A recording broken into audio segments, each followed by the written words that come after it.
Mr. President, honorable leaders and members of the City Council, Madam Clerk, city officials and department directors, employees, and my fellow Danburyans, in accordance with my duties as mayor and those presented by the Charter of the City of Danbury, I respectfully present my proposed budget and comprehensive capital improvement plan for the 2011-2012 fiscal year. Of course, as always, I want to thank the members of the City Council and their leadership. Our City Council spends hours working on the city's business in a voluntary capacity. They get absolutely no pay and a lot of aggravation. And in the coming month, they'll be giving up their weekends and their evenings to deliberate over the work that I place before you. So for their dedication and their commitment to this city, we should all be thankful. Special thanks go to our Director of Finance, David St. Hilaire, our Assistant Director, Dan Garrick, Judy Barris, our budget specialist, who's hiding in the back, our City Treasurer, Dan Jowdy, as well as the entire Finance Department. They've created an outstanding document that I think all of us can be proud of. Ladies and gentlemen, over the last several years, I have shared with you the notion that Danbury is on strong financial footing, with the prospect of strong future growth. Unfortunately, today, only part of that is true. While the City of Danbury is currently on strong financial footing with a AAA bond rating and healthy reserves, I am deeply concerned about the next several years.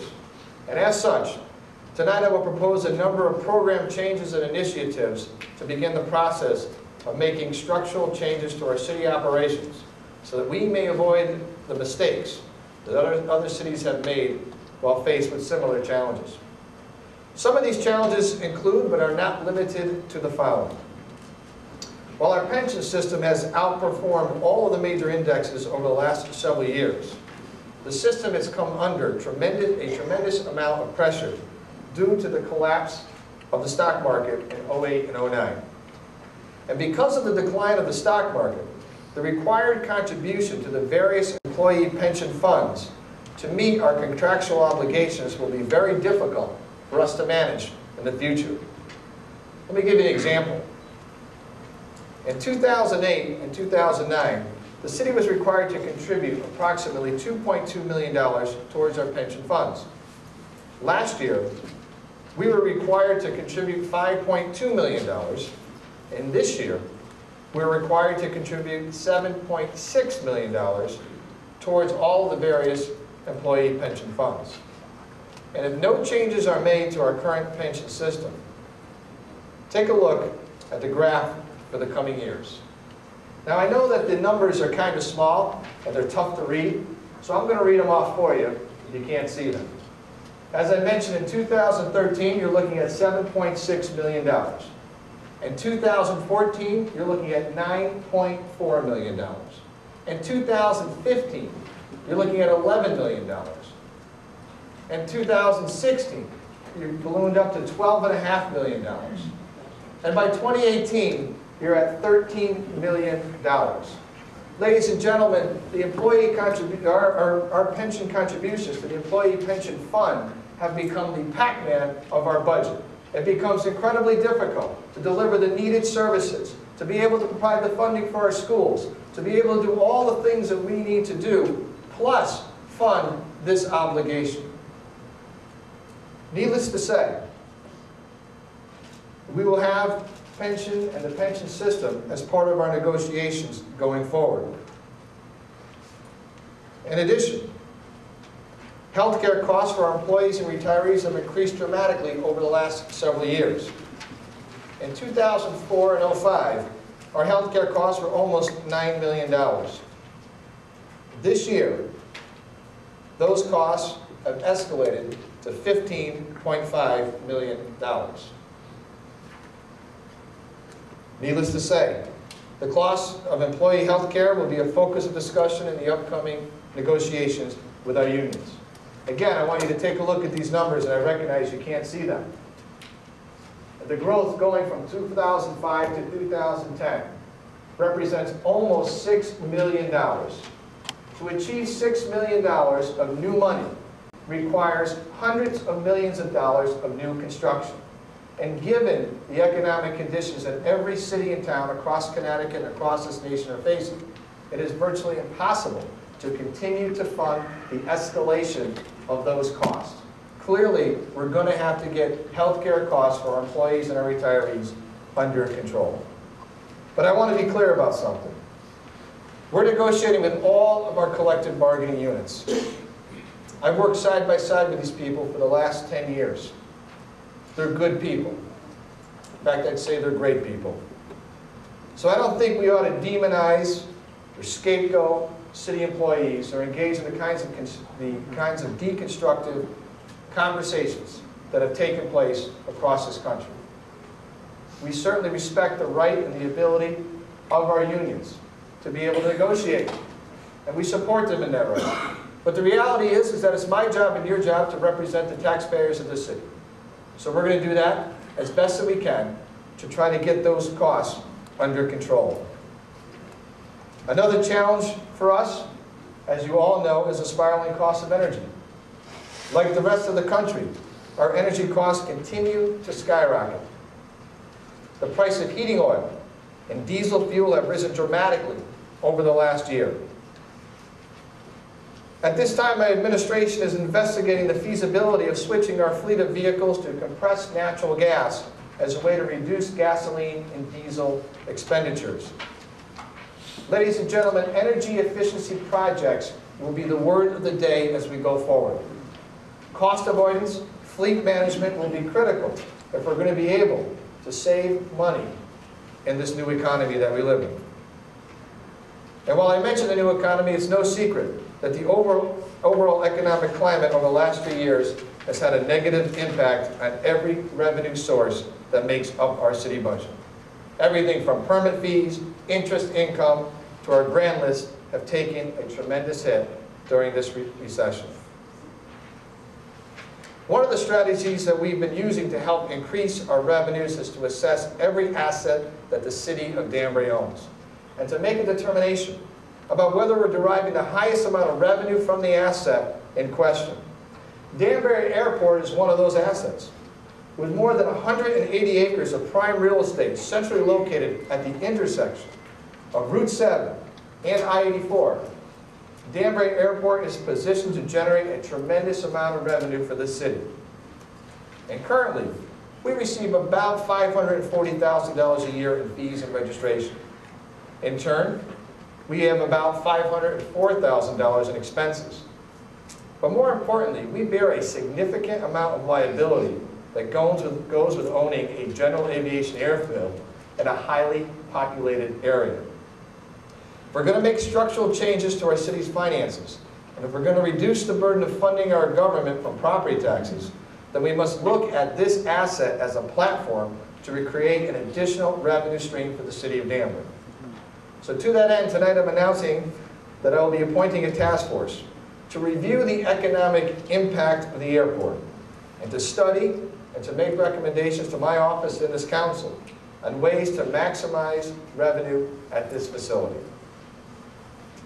The initial 2011-2012 budget request totaled $222.9 million. That's an increase of $13.6 million from our current budget. After careful review and many, many hours of hard work, we have reduced the overall increase from $13.6 million to $6.67 million. Now let me just be clear. City department spending has actually been reduced by almost $200,000. We've done that by eliminating 12 unfilled positions, and we're going to continue to defer filling 34 positions for a total of 46 positions that have been eliminated or will remain vacant in the next fiscal year. At the start of 2001, our employee headcount was 564 full-time equivalent or full-time employees. 10 years later, and with 6,000 new residents living in Danbury, the 2011-2012 employee headcount will be 563 full-time equivalent employees. Government in Danbury has not grown, but unfortunately, many of our fixed costs have. As mentioned above, the increase in our spending plan is confined to pension costs, education, insurance, debt service, and energy. As we've crafted our new spending plan, we took into account several initiatives that will save money through a variety of different efficiency programs. In the area of public safety, today we announced that we have begun the planning process for what will be a historical movement to implement a regional dispatch center at the new Danbury Police Headquarters. Over the last several months, I've been meeting with the first selectmen of Ridgefield, Bethel, Brookfield, and Newtown about the possibility of merging our public safety dispatch centers as a way to reduce costs and gain greater efficiencies. Our regional dispatch center will serve approximately 150,000 residents and will host a regional 911 point of public safety access point. It will be responsible for dispatching fire, police, and EMS services out of one call center. It will be staffed by civilians who will work for a private nonprofit entity called Northwest Communications. Northwest is already providing our CMD services as well as dispatching ambulance and fire departments throughout Connecticut. And although common throughout the rest of the country, a regional dispatch center that dispatches police, fire, and EMS services in Connecticut would be a first. The state of Connecticut provides a substantial amount of reimbursement dollars as well as planning grants for any group of communities that opt into a regional dispatch center as an incentive to work together and as a way to reduce duplication of services. And while the financial benefits for our community are important, the operational benefits are even more important. By our communities working together on a regional basis, we'll deliver better services, faster response times, better communications across the city and town lines. Our residents will see a more coordinated response should we be faced with a regional catastrophic event. I've also directed our Human Resources Department to move forward with a plan to civilianize the front desk operations of the police department as a way to save on escalating overtime, as a way to put more officers on the street. On the capital side, I've included dollars for replacement patrol vehicles for the PD and dollars for an air pack replacement program for the fire department. Several months ago, the Danbury Main Street Renaissance Task Force recommended that we restore the position of Director of Economic Development to full-time. To that end, tonight I'm announcing that I've included dollars in this budget to move the Director of Economic Development position to full-time status. And an important responsibility for this position will be to work with the Danbury Main Street Partnership as it begins to implement the recommendations of the Main Street Task Force. Creating new taxpayers and generating new economic activity will help us improve our revenue and improve our bottom line. My administration has already taken a leadership role in formalizing a 10-town comprehensive economic development strategy board that, like our public safety regional dispatch center, will yield efficiencies at attracting economic growth on a regional level and will help us qualify for federal grants and help market Danbury and the greater Danbury area. While we have reined in spending on the operational dollars on the city side of the budget, and while I've eliminated 12 positions and have left 34 positions vacant for next year, I am proposing an increase, this is an increase, to the education budget of $1 million over last year's spending. I recognize that this is significantly below the $4.2 million increase requested by the Board of Education. Unfortunately, we simply cannot provide a greater increase to the school budget beyond what our residents are able to afford. Foreclosures in Danbury are at an all-time high, and while still the lowest in the state, unemployment has doubled since 2003-2004. The capacity of our residents to support a large tax hike is simply not there. We are also providing a substantial amount of dollars for the schools that I don't think the public is even aware of. Let me give you an example. Of the $2 million additional dollars that have to go to the pension fund, over $1 million of those dollars is due and is attributed to the paraprofessionals in the Danbury Public Schools who participate in the General Employee Pension Fund. On the capital side, another example. Tonight we're asking you to program renovation projects at the Alternative Center, Danbury High School, Stadley Rough School, Broadview Middle School, King Street Primary School, King Street Intermediate School, Mill Ridge Primary School, and Park Avenue School. Many of these projects are designed to increase our energy efficiency and to lower operational costs for the Danbury schools. For example, at Danbury High School, we're proposing replacing the original boilers, which are in danger of a catastrophic failure, with new energy-efficient boilers.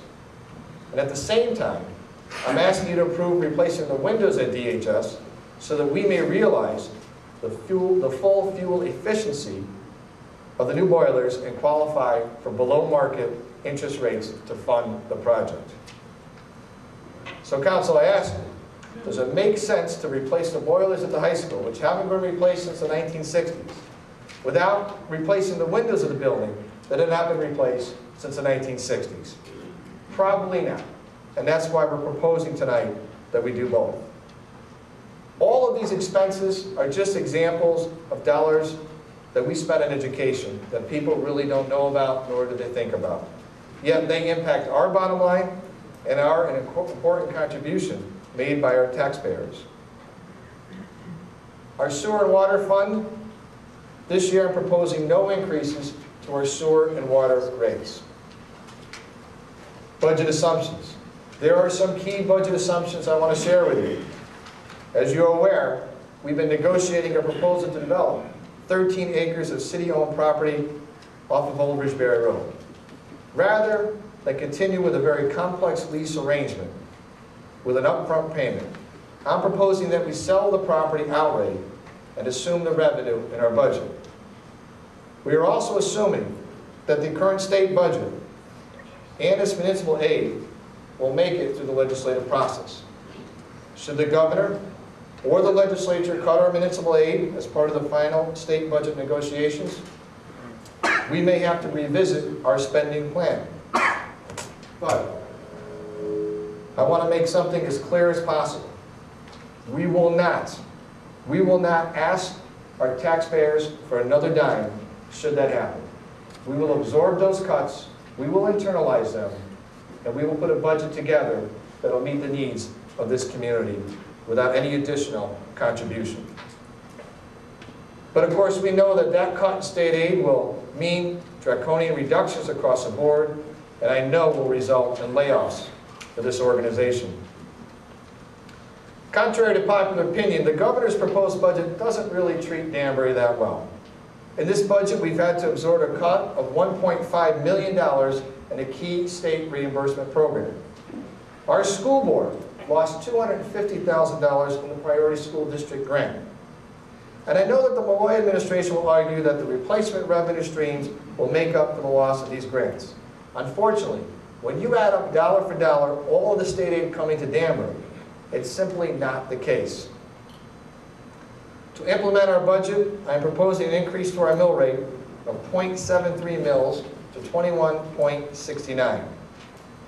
With the exception of education spending, the philosophy of this budget is to cut first, look to revenue second.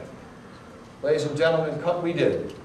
Every single department will feel the impact of these cuts. Most of our agencies and organizations will once again endure a 10% cut. And it is only going through this exercise, and after going through this exercise, can we ask for a greater contribution from our residents. As you may recall, during last year's budget process, we agreed to delay the phase-in of the state-mandated reevaluation.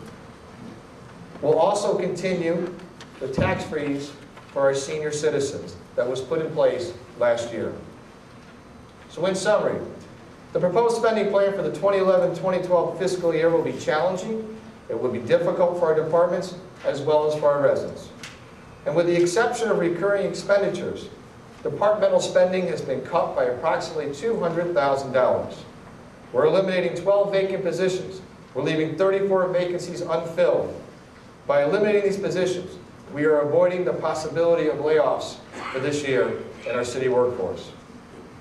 I'm proposing no increase to our sewer and water rates. I'm not proposing any new fees, any new surcharges.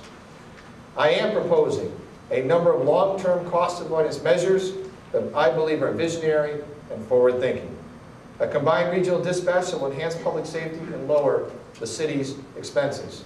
civilianizing our front desk operations in the PD to lower our overtime costs, energy efficiency projects for our schools and our public buildings that will save on heating and cooling costs, structural changes to the system of employee benefits. We'll increase the funding of the Office of Economic Development for a full-time director to build on the successes of our Main Street. So tonight I ask for the Council's cooperation as I deliberate over this budget. While today our finances are on solid footing, we must have the political courage, the political will to make the necessary structural changes to our operations to avoid the problems that other cities of similar size have faced. Ladies and gentlemen, I believe in Danbury. I believe in our residents, I believe in our employees, I believe in our business community, and I believe in our faith-based community. We are blessed with so many assets: a world-class hospital, a tremendous university, a vibrant business community, and a quality of life that we can all be proud of. The challenges that I have outlined will be difficult, but if we make those decisions outlined in this spending plan, we will be able to keep this city moving forward. Because I truly believe that our best days still lie yet ahead. May God bless America, and may God bless the great city of Danbury.